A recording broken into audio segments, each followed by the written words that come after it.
Fellow Kenyans, as the country marks and discusses the 100 days of Jubilee government, it is only fair that we issue a caution that Kenya must not revert to the dark days of repression. Indeed, many a Kenyan are scared, worried, and concerned about the perception that individual liberties and freedoms are being rolled back and curtailed, not only for the lowly person, but unbelievably, even for principles and icons of democracy in Kenya.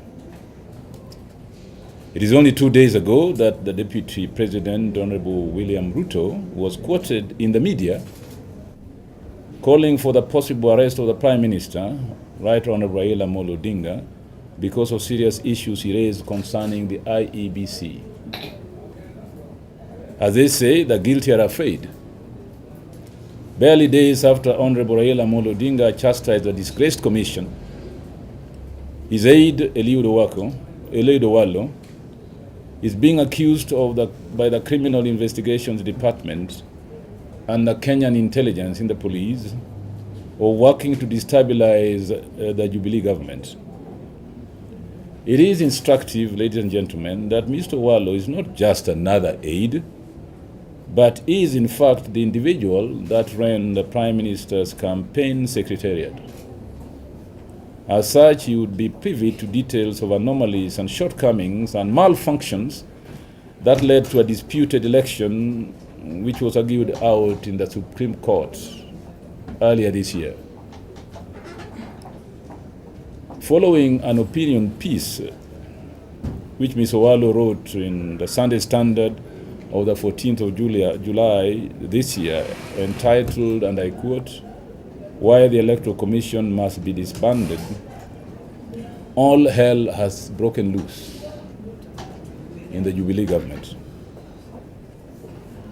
The CID are making unsubstantiated, comical, cheap, yet treasonable allegations against Ms. Eliud Owalo as follows. 1, that Ms. Owalo is conducting secret meetings and organized youth around the country in major towns and slums for purposes of fomenting an uprising or revolt against the Jubilee government. 2, that Ms. Owalo is organizing diplomats, foreign embassies, clergy, and the civil society to rise up and oppose the Jubilee government by causing disaffection. 3, that all this Ms. Owalo is doing to mimic an Egyptian-style revolution or uprising, also part of what was called the Arab Spring. 4, that Mr. Eliud Owalo has received millions of shillings from foreign embassies through a Nairobi law firm in the guise of proceeds of legal transaction, but which will be used to further the above objectives. The above allegations, ladies and gentlemen, are an insult to Kenyans, as the source of this so-called intelligence, sources of information, was a blog known as the Jackal News, ran by a known TNA operative who clearly is carrying out errands for the Jubilee government. But let us be clear, Eliud Owalo is but a decoy.